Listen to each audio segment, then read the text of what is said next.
Assalamualaikum warahmatullahi wabarakatuh.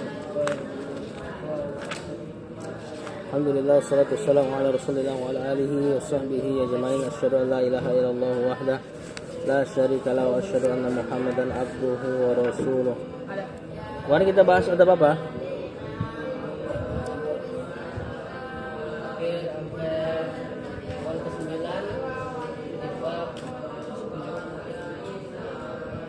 Apa bab ketujuh? Yang pertama kemarin apa? Yang kedua, berjalan ke masjid dengan tenang. Yang ketiga,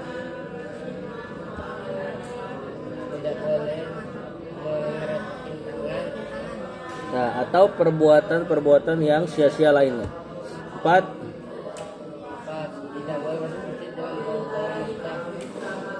dengan bau bawang mentah dan bau selainnya. Nggak masuk kan Umar? Ya, nggak boleh bau bawang mentah atau bau pete. Lupa kemarin dijelaskan ya. Masuk tuh pete. Oh, jengkol nggak terlalu deh. Nah, bau jigong secara umum, bau badan, bau rokok, apalagi. Yang kelima, doa ketika masuk masjid. Apa doanya? Bismillah, salatu wassalamu ala Rasulillah, Allahumma ftah li abwaab rahmatik. Ada satu doa yang kemarin yang kita sebutkan. Kalau kita ucapkan, Allah akan jaga dari syaitan seharian. Itu mah pas keluarnya. Lil azim wa biwajhihil karim.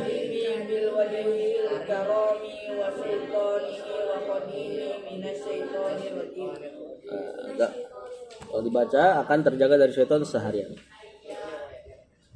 Kemudian yang keenam, mendahulukan kaki kanan ketika masuk dan kaki kiri ketika keluar. Nomor 7, sholat 2 rakaat tahiyatul masjid atau sholat apapun 2 rakaat sebelum melakukan aktivitas apapun. Nomor 8, benar nomor 8. Segera menuju sholat dan saf depan. Kemarin kata Rasulullah SAW, seandainya seseorang tahu apa yang ada pada saf depan, maka niscaya mereka akan datang dalam keadaan merangkap kalau nggak bisa jalan. Nomor 9 terakhir, mendahulukan para penghafal atau ahli ilmu di saf pertama belakang imam. Ya, jangan diisi kecuali yang orang-orang yang memang banyak hafalan dan banyak ilmunya. Nah, sekarang kita masuk 10. Taswiyatus sufufi, meluruskan shaf. Harusnya antum sudah belajar masalah ini. Wa fi sahihain an Anas bin Malik qala uqimatis shalah, ditegakkan salat, fa aqbala alaina Rasulullah sallallahu alaihi wasallam, Rasul menghadap kami. Jadi ketika ditegakkan salat, imam menghadap ke makmum dulu. Sebagaimana Rasulullah SAW menghadap ke makmum dulu biwajhihi, dengan wajahnya benar-benar. Faqala, kata Rasulullah SAW, aqimu sufufakum, luruskan shaf kalian. Kalau dibilang lurus berarti otomatis rapat juga ya. Kan nggak bisa antum meluruskan sesuatu yang nggak rapat. Nah, walaupun dibilangnya cuma lurus, tapi maksudnya juga rapatkan. Apalagi kalau Rasulullah SAW katakan rapatkan. Ada lagi lafaz yang lain, watarosu, dan rapatkan. Lurus rapatkan. Hah? Yang minta nama solanya. Yang minta apa? Ada nanti banyak, hadisnya banyak. Ini diantaranya. Aqimu sufufakum watarasu. Lurus dan rapatkan saf-saf kalian. Fa inni arakum min wara'i dhahri. Sesungguhnya aku melihat kalian dari belakang punggungku. Kalau ini enggak usah diucapkan. Ya, enggak usah imam mengucapkan seperti ini. Fa inni arakum min wara'i dhahri. Aku melihat kalian dari punggungku. Ini kan Rasulullah SAW. Allah perlihatkan, ya. Sedangkan manusia biasa nggak bisa melihat seseorang dari belakangnya. Ana mau tanya sama antum. Apa yang dimaksud rapat? Apa yang dimaksud lurus dalam shaf? Lurus tidak bengkok. Iya. Apa patokan lurus? Kaki apa? Kaki ketemu pundak. Kaki ketemu pundak. Kayak kungfu dong. Kaki bertemu kaki, pundak bertemu Iya, apanya kaki coba? tumit. Tumit. Kalau rapat, patokannya di mana? Dari Jari. tumit. Enggak. Mata ini. Tumit itu bisa lebar, bisa kecil. Ada satu bagian antum yang dia udah segitu-gitu aja. Pundak. Coba antum berdiri sekarang. Ngadep ke sana. Ya, majuan dikit. Nah, gimana cara merapatkan soft? Tempelin pundak. Pundak ya. Lagi Royan. Nah, ini rapat namanya. Gimana cara meluruskan soft? Bukan jari depan yang dijadikan patokan, tumit. Nah, tumit nggak harus rapat juga ya, nggak harus rapat. Yang penting tumit sejajar. Nah, kalau misalnya terjadi pergeseran soft, misalnya kan geser-geser dikit nih. Siapa yang geser? Misalnya antum kegeser ke renggang dikit. Misalnya Umer ke renggang dikit.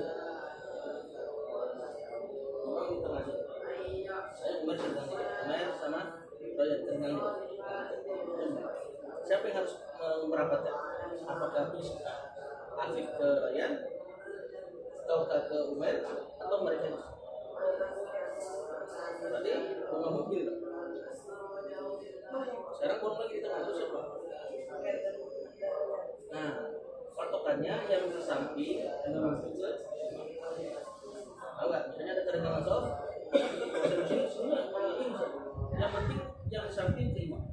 Berarti yang di kanan imam ke kiri, yang di kiri imam ke kanan. Kalau safnya juga Ustaz ada yang batal itu. Isi yang belakang isi. Kalau belakangnya satu isi. Itu tadi yang penting menuju ke imam. Berarti ke tengah, ya. Ini cara merapatkan yaitu dengan pundak, bukan kaki ya. Ingat, rapetin bukan kaki, karena kaki antum bisa aja gede nanti. Ya. Kalau kaki antum gede, ngengkangnya lebar, sedangkan pundak antum terpisah, ya enggak rapet. Adapun lurus, tumit, bukan jari kaki depan. Misalnya anak kecil kan kakinya lebih kecil. Ya dia patokannya tetap tumit antum. Jangan samain sama kaki depan ya. Hadis yang kedua beliau bawakan wa fi riwayatin lahuma dalam riwayat milik Bukhari Muslim lagi Anas bin Malik, dari Anas bin Malik qala Rasulullah SAW mengatakan sawu sufufakum, luruskan saf-saf kalian. Nah ini pakai kata lurus.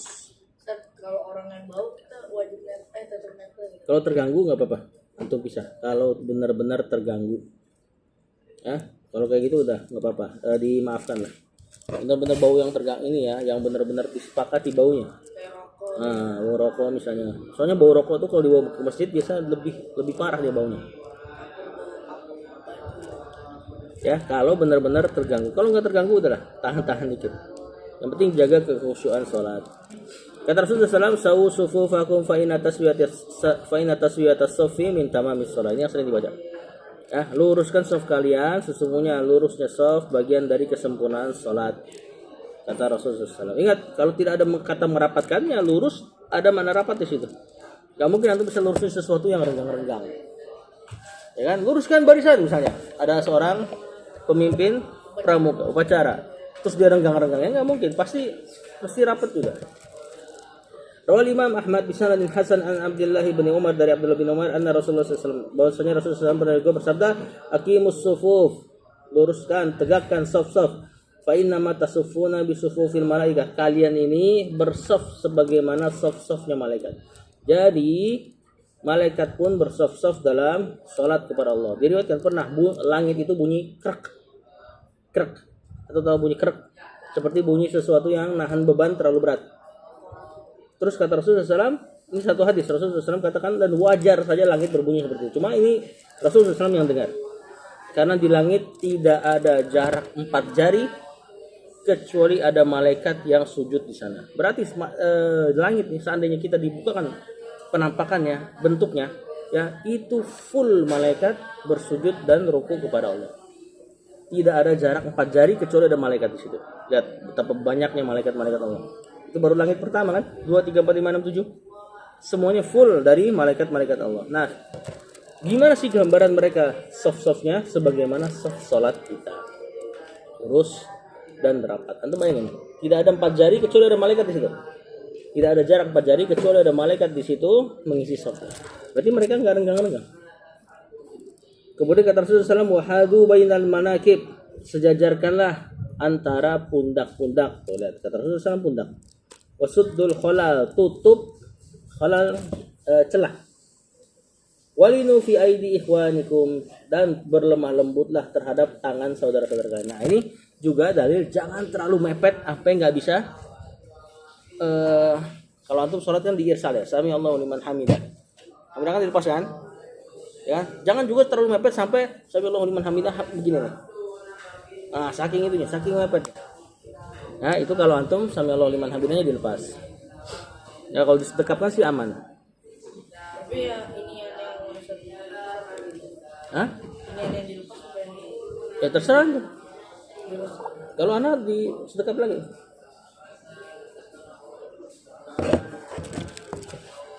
Yang anak pelajari lebih ke sana. Kalau antum diajarkan sama Bang Sidin gimana? Lepas. Ya udah lepas. Nanti antum akan belajar, lihat nanti antum yang lihat mana yang lebih kuat. Intinya kalau lepas benar-benar lepas. Benar-benar jangan sambil ada sebagian kalau ngelepas sami Allahu liman hamidah rabbana wa lakal hamd. Atau enggak gini, sami Allahu liman hamidah rabbana wa lakal hamd. Benar-benar lepas. Ya, kalau mau dilepas. Kalau mau sedekap lebih aman lagi. Jarak kasus-kasus kayak gitu. Kalau kata Rasulullah SAW, bola tadaru furujatin li syaiton, jangan kasih celah untuk syaiton. Maksudnya celah untuk syaiton apa? Celah yang kira-kira ada posisi seseorang bisa berdiri di situ. Nah itu nanti akan ada syaiton yang gangguin sholat, bukan ikut sholat. Nah, ada celah yang bisa seseorang berdiri di situ. Kalau antum kosongkan tanpa uzur ya, misalnya tadi antum memang pengen jauh aja, pengen ngasih celah. Nah, ini syaitan akan di situ gangguin orang sholat. Kalau ada uzur, misalnya karpetnya ada najis, ya nggak apa-apa. Atau ada uzur tadi orangnya bau gitu misalnya.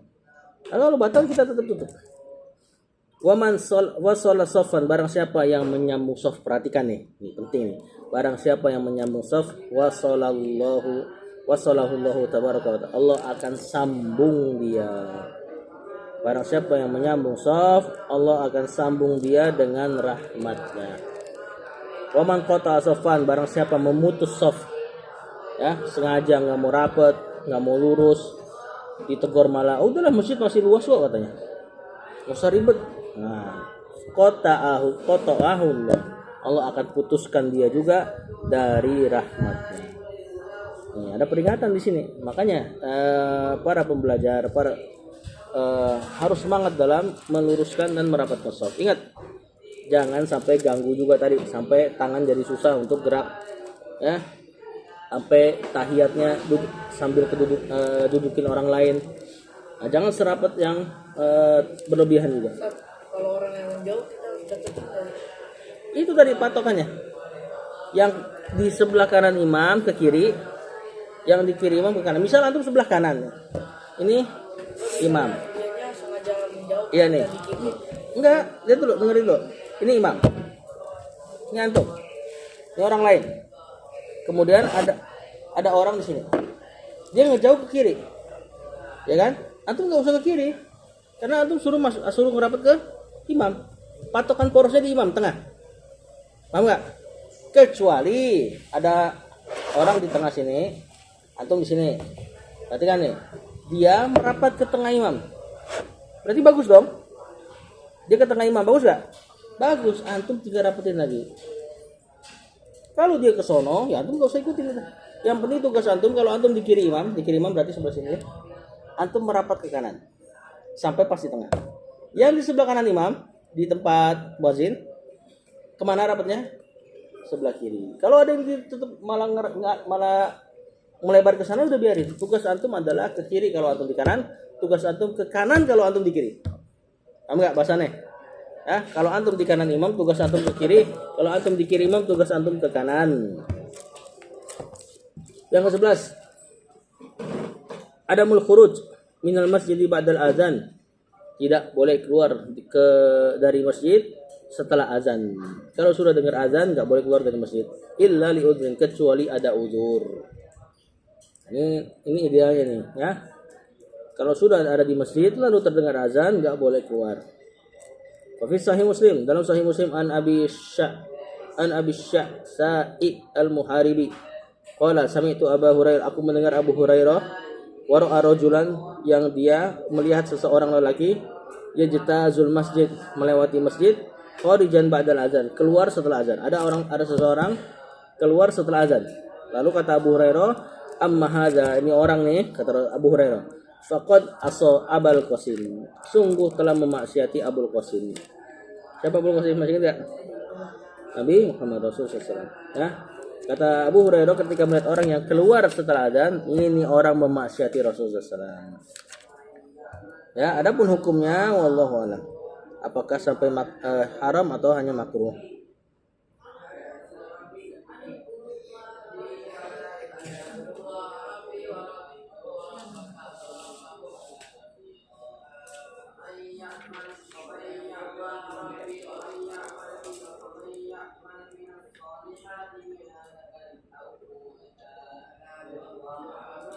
Yang ke-12, adamul murur baina yadayil musalli, tidak boleh melewati tidak boleh lewat di hadapan orang sholat. Tidak boleh lewat di hadapan orang sholat. Ana rasa ini insya Allah antum sudah paham. Orang lagi sholat jangan lewat di depan. Sejarah apa? Sejauh apa kita nggak boleh melewati dia?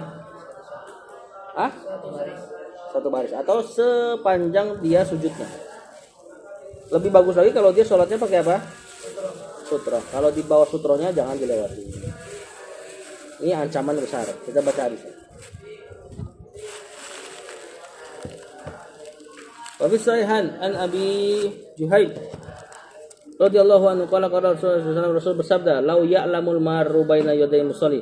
Kalaulah orang yang suka ngelewatin hadapan orang sholat tahu madza alaihi, apa yang ada di hadapannya, apa yang ada pada hukumannya, kata Rasulullah SAW, kalaulah dia tahu, lakana an yaqifa arba'in khairun lahu, maka sungguh dia berdiri di situ nggak berani ngelewatin selama 40, hal itu lebih baik baginya. 40 apa ini? Min an yamurra baina yadayhi, daripada dia harus lewatin depan. Maksudnya misal ada kasus antum nggak bisa keluar kecuali ada orang di depan, ada orang yang sholat. Antum nggak bisa keluar kecuali harus ngelewatin dia. Misal ada kondisi kayak gini. Ya, kata Rasulullah SAW, kalaulah seseorang ditampakkan apa hukumannya melewati orang yang sholat, dia lebih baik berdiri 40 di sini. Cuma Rasulullah SAW tidak katakan 40 apa.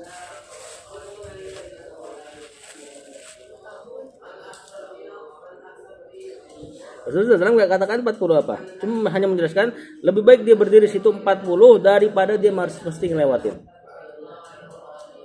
Hukumannya lebih berat daripada berdiri 40. Cuman 40 apa nggak tahu.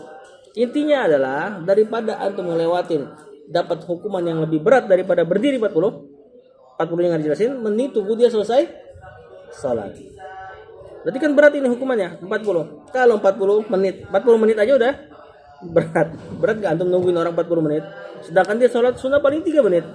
Mending tungguin daripada harus ngelewatin itu dapat hukuman berdiri lebih daripada 40. Misalnya di akhirat seperti itu misalnya. Karena kita nggak tahu 40 apa di sini. Rasulullah SAW di zaman Rasul belum ada menit, belum ada jam. Biasanya kalau disebut 40 gini, 40 apa minimalnya? Bisa hari, bisa ayat, bisa bulan, bisa tahun. Ini berat hukuman daripada orang yang melewati orang sholat. Cuman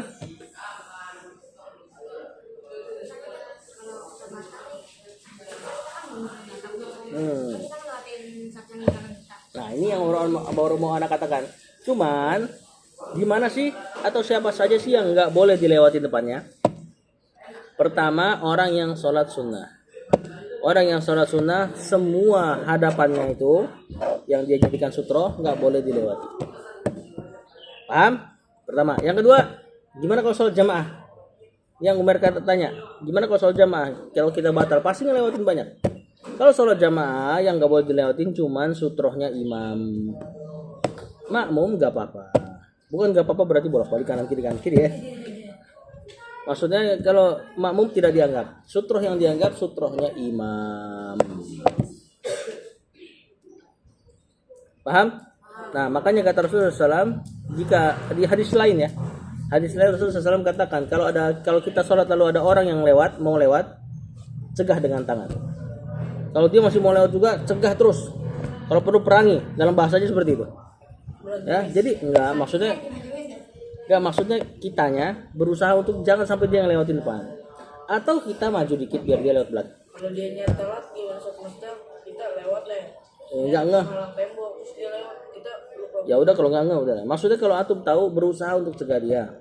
Kalau terakhir salah sama lagi. Enggak, maksudnya itu bahasa yang berlebihan aja. Apa sih kok mubalaghah, bahasa lebay. Intinya suruh antum berusaha untuk mencegah dia. Ya, di sini ada hukumannya, ingat. Ada hukumannya. Berarti pertanyaannya, kalau anak kecil gimana? Anak kecil lewatin orang sholat, ditahan apa enggak? Tetap ditahan. Tapi dia dapat hukuman enggak? Anak kecil dihukum enggak atas kesalahan-kesalahan yang dia lakukan? Mukallaf enggak dia?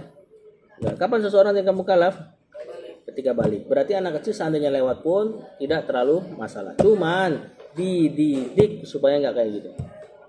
Ya, jangan terlalu keras, jangan karena ingat wah hadis tadi Rasulullah SAW suruh tahan, kalau nggak mau lebih keras lagi. Ya, nggak perlu sampai anak kecil ditahan banget gitu. Kalau dia lewat namanya anak kecil udah biarin, dia kan tidak mukallaf. Sedangkan hadis ini ada hukumannya, berarti untuk mukallaf, untuk orang yang sudah dibebani syariat. Kalau bapak-bapak yang lebih tua dari kita gitu. Ini tetap halangin. Hah? Ya udahlah kalau udah kayak gitu. Intinya antum tetap halangnya. Di sini penjelas dari kitab ini menjelaskan 40-nya itu 40 tahun. La ya law ya'lamul maru baina yaday musalli lakana alaihi an yakifa arba'ina sanatan.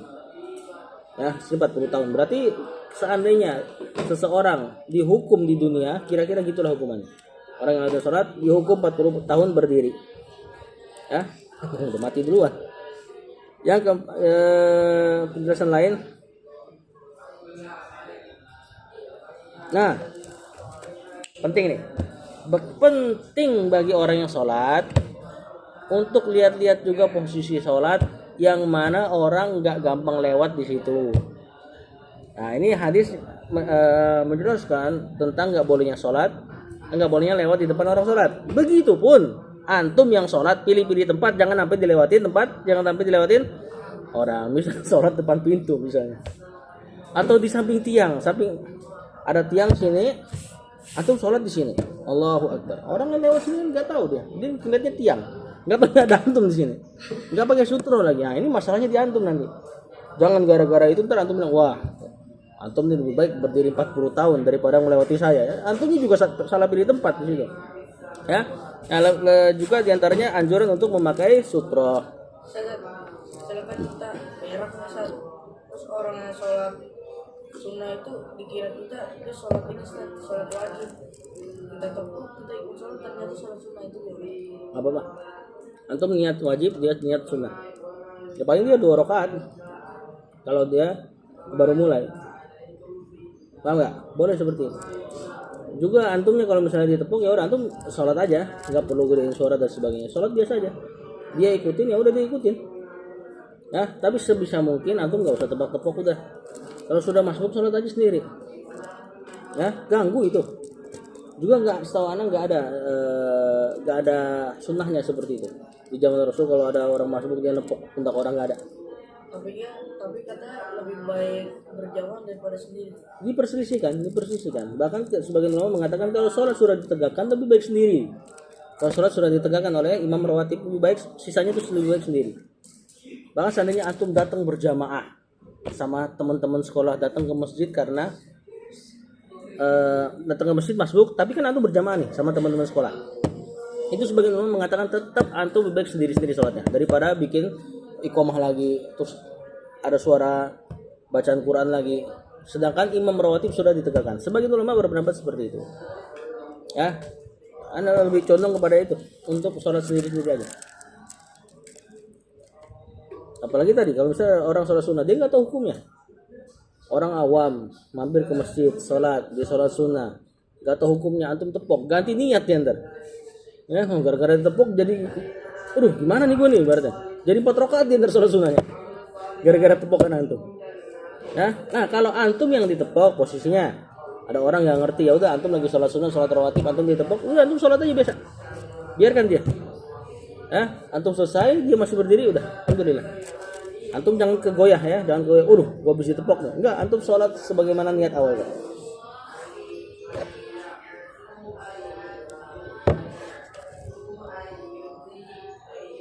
Yang ke-12. Afwan, yang ke-13 berarti ya? Ada munasjid dolati fil masjidi. Tidak boleh bernasyid-nasyid sesat di dalam masjid. Sudah. Afwan. Kok bernasyid sesat? Salah. Tidak boleh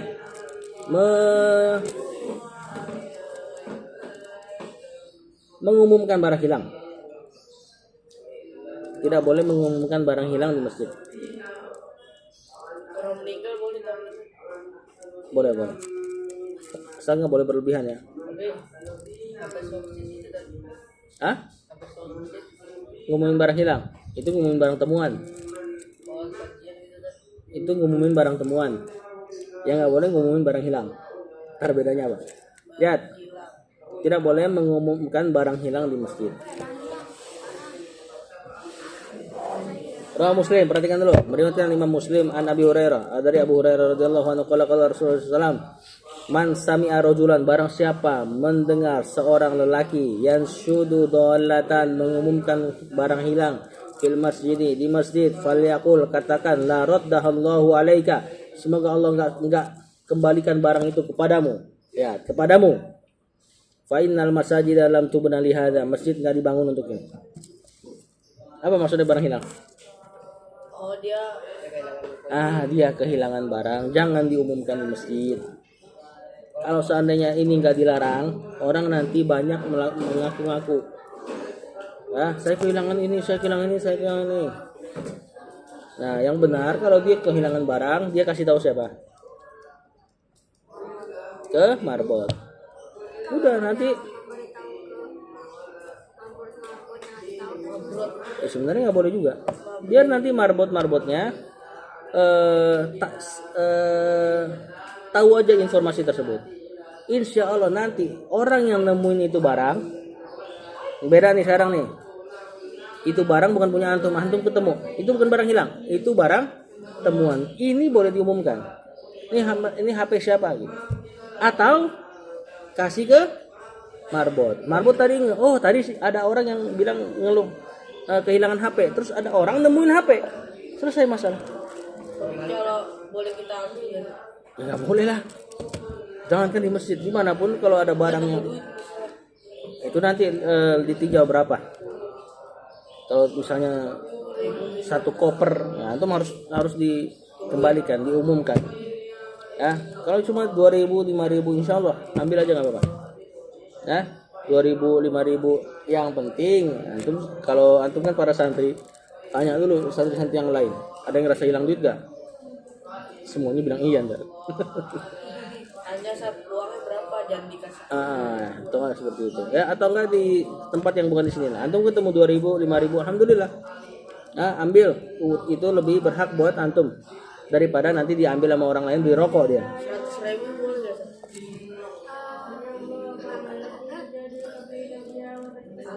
Kalau 100.000 pas lagi di tempat jalan-jalan di dalam kolom kita bisa Ambil aja.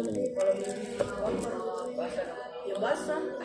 Ambil aja Bapak. Jadi enggak ini juga, enggak mungkin juga untuk antum temukan pemiliknya kemudian kembalikan, agak susah kalau duit. Beda jam tangan ya, jam tangan barang-barang yang mungkin antum dikenali lah sama pemiliknya.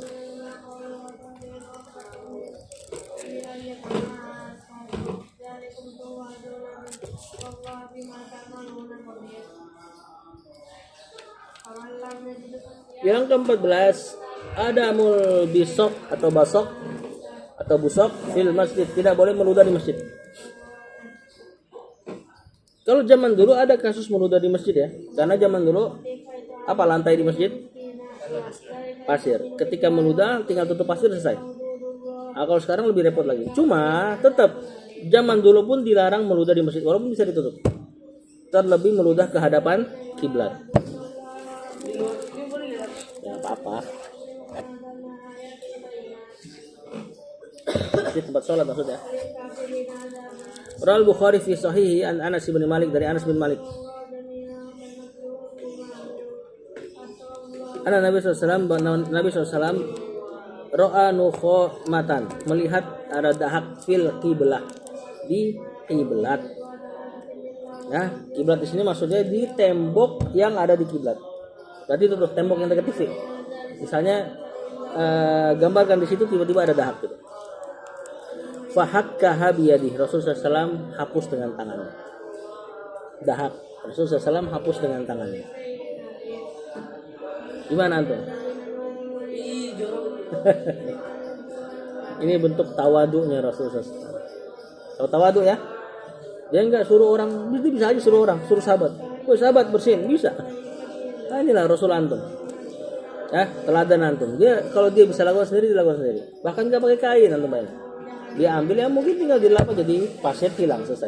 Dan ludah bukan sesuatu yang najis. Ya. Enggak seperti pipis dan sebagainya. Makanya anak nggak suka kalau ada di antara antum misalnya najis misalnya. Lihat orang ngecas najis, apapun dikatain najis. Nah, seperti ada kelas 3 seperti itu kan, nah itu jangan diikuti. Ya, beliau lap dengan tangannya. Wa ru'iya karohatuhu lidzalika wasiddatuhu alaihi, dan terlihat wajahnya tuh udah nggak enak Rasulullah SAW. Kesel dia.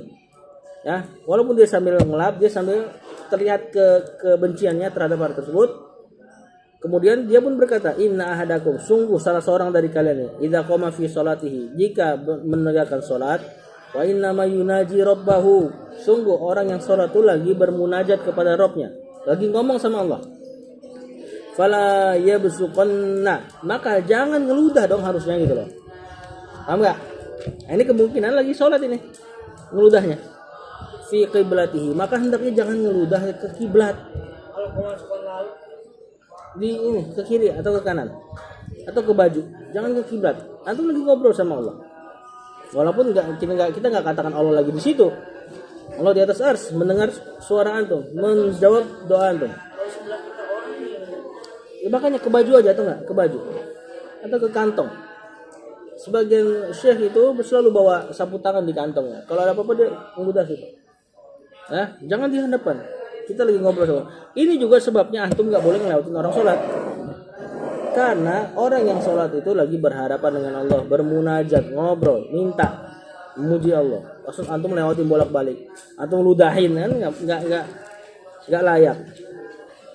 Walakin an yasarihi, kalau mau ngeludah ke sebelah kiri, au tahta qadamihi, atau ke bawah kakinya, ke antara kakinya. Ini ingat, kalau masjidnya pasir, sekarang udah karpet, lebih nggak layak untuk antum ludahin. Ya, nah ininya di sapu tangan atau di tisu yang antum bawa ketika sholat nggak apa. Summa akhadha tarafa ridaihi, kemudian beliau mengambil ujung ridanya, fabasaqa fihi, kemudian meludah di situ, wa radda ba'dahu ala ba'din.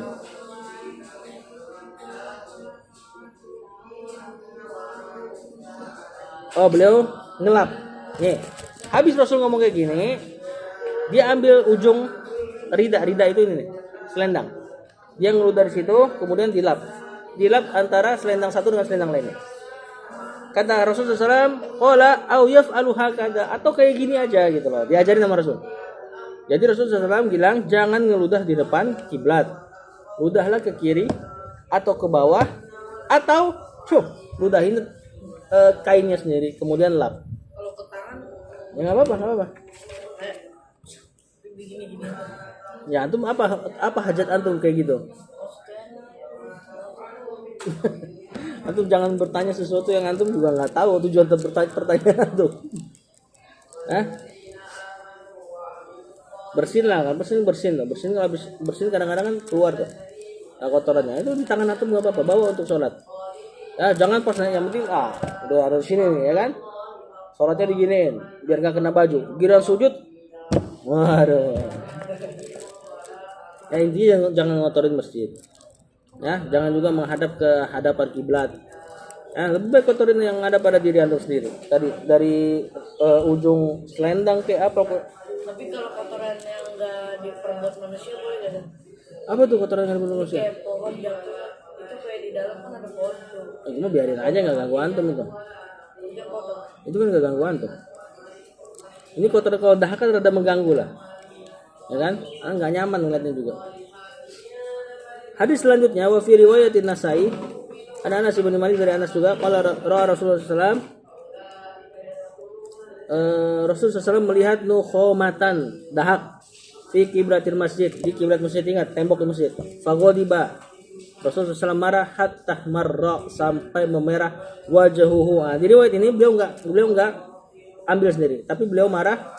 Kemudian faqamat imra'atun, tiba-tiba berdiri seorang perempuan minal ansor, dari seorang ansor, fahakkatha, ini perempuan yang bersihin itu dahak, wajah alat makanaha khaluqan, dan perempuan ini menjadikan tempat tadi ada dahak itu menjadi khaluk. Khaluk di sini maksudnya adalah dikasih minyak wangi. Jadi Rasulullah SAW marah, kemudian merah wajahnya gara-gara ngelihat dahak di kiblat. Ini dahak di kiblat bukan masalah ngotor di masjid ya. Masalah ngotor di masjid itu permasalahan. Ini permasalahan lebihnya adalah dia yakin ini yang ngelakuin adalah orang yang lagi sholat. Tuh bayangin aja lagi sholat tuh ke kiblat itu kan. Nah Rasul marahnya di situ. Faqala Rasulullah SAW ma ahsana hadza, begitu bagusnya apa yang ini perempuan lakukan. Apa yang bisa antum tangkap dari sifat perempuan ini? Jadi perempuannya maju ke depan. Ya. Kena cowok. Enggak, ya mungkin dari samping kan juga, kalau nggak salah nggak ada temboknya dulu Masjid Nabawi, cuma tiang atap. Ya, dan perempuan sholat di belakang. Nah, mungkin ada yang lagi di samping-samping masjid dengar Rasul marah, kemudian dia inisiatif. Ini sifat bagus nih, inisiatif. Antum juga sama, misalnya ada ustadz antum tahu-tahu marah ngeliat meja nggak diberesin, nggak usah tunggu yang punya meja, langsung jalan ambil. Ada keberkahan di situ, ada keberkahan yang guru-guru antum ridho ya antum pada apa yang antum lakukan, itu pengaruh ke hasil belajar. Ya, ngaruh ke hasil belajar, ngaruh ke ketakwaan. Tapi misalnya ketemu sampah terus ini punya siapa, nggak ada yang mengaku gitu, Nggak usah ngaku, ya jangan antum. Udah set aja yang ambil gituin. Jadi misalnya semuanya dihukum. Jangan yang ngakuin yang antum nggak berbuat. Bilang aja udah set ini udah ana ambil gitu. Misalnya tadi Quran, Ustaz antum minta ambilin apa, yang disuruh nggak gerak-gerak nulis aja dia. Tanggung, udah antum jalan aja. Inisiatif. Ini perempuan nggak disuruh sama Rasulullah SAW, cuma ngeliat Rasul marah, langsung dia inisiatif, dikasih minyak wangi lagi. Makanya kata Rasul ahsana hadza, betapa bagusnya apa yang perempuan ini lakukan. Ya, sebaik-baik pujian yang keluar dari lisan Rasulullah SAW. Nah, di sini bisa kita petik bahwasanya para sahabat itu semangat dalam mengambil ridhonya Nabi SAW.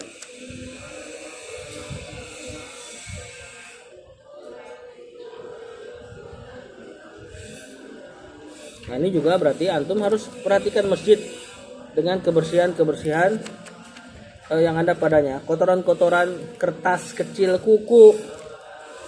Jangan antum jadi pelakunya itu, yang suka ninggalin kuku. Kalau ketemu antum ambil bagus. Kalau ngeliat orang yang lagi bersihin kuku, tegur. Bayangin ngorek-ngorek kuku di masjid, ditinggal lagi sampahnya. Ya, kalau antum lihat ada orang kayak gitu, tegur. Kalau antum lihat kukunya di situ udah nggak ada orangnya, ambil. Allah nggak akan sia-siakan pahalanya, walaupun nggak ada yang lihat antum. Ya, masalah kotoran-kotoran apapun di masjid hendaknya dijaga. Bukannya serem mau banyak amat atau Kenapa? mau mukanya serem mau kagak harus dikasih. Ya diingetin lah dia. Kenapa harus ngeliat mukanya serem? Takutnya galak mau ngomong siapa lu? Pak, ini masjid Pak gitu, nggak layak beginiin itu. Ini udahlah resiko dakwah. Ya, atau kan minimal antum angkut lah kalau udah ngeliat itu. Jangan, yang penting bukan gue. Jangan yang penting bukan gue. Ya, kalau antum angkat ada pahala di situ.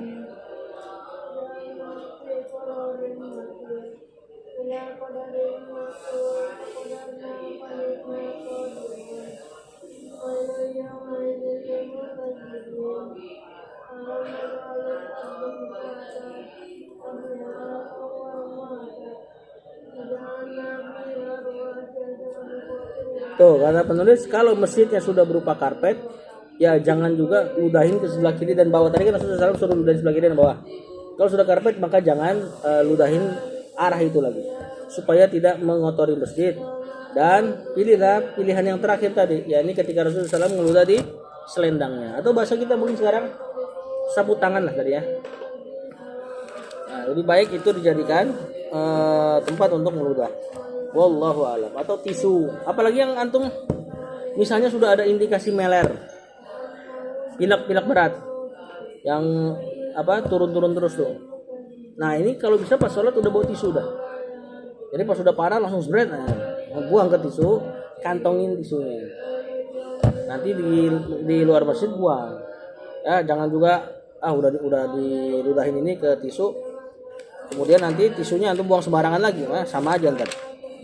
Sallallahu ala nabiyina Muhammad wa ala alihi wa sahbihi wasallam.